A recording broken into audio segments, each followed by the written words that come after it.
My name's Chris Scott, I'm pastor of the Bridge Church, and we're in Woodford in North East London. We felt that we weren't engaging enough with the community, that traditionally church has always been about trying to get people in to a Sunday meeting and then preach the gospel out, and we just felt God wanted us to just change our approach to that. So we ran the discovery course through the church. We ran it through the Life Links, which is our small group network. My name's Chris Capnesis and I'm the community pastor of the Bridge Church. We've oftentimes experienced, God raising up dreams within people in the church, but then often one of the biggest challenges is having the resources and the good practice to actually see the fulfilment of those dreams. Discovery has been a really helpful process for us and has really led to grassroots empowerment again.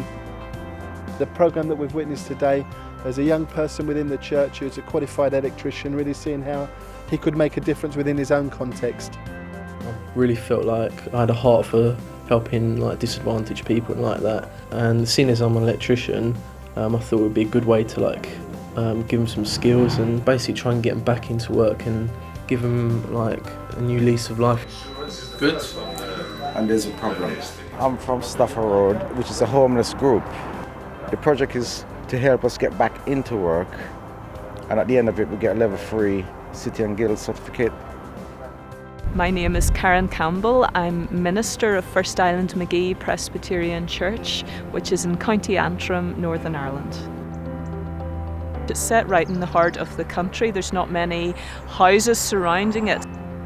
There's a very long tradition of worship here, and that has strengths in that it creates a very stable community there, but the challenges are to try new things. So that brought us to think a little bit about the Discovery programme. Because it's a rural congregation and a rural community, the key need was loneliness.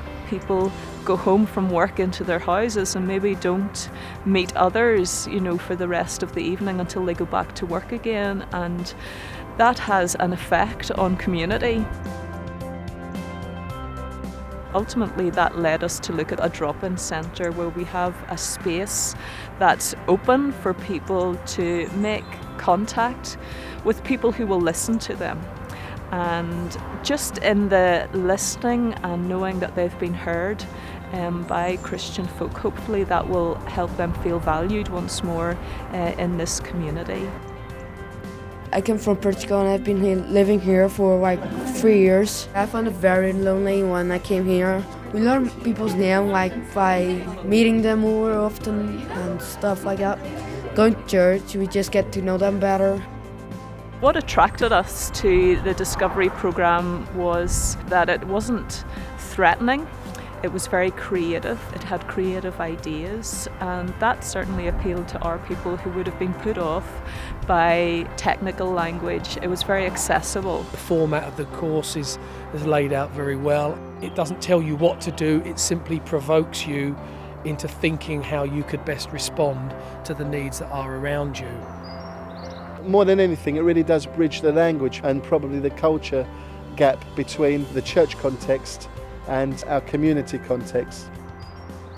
Initially, we got a couple of our key leaders to go to the training day, and then we selected key movers in our congregation who would take on the core responsibility of doing the actual programme. We tried to think of it wider than just a course, that this was something as an initiative to really change people, the way people saw local mission, to challenge and stimulate people in the church to really think much deeper about how they can reach out to their community and make a difference.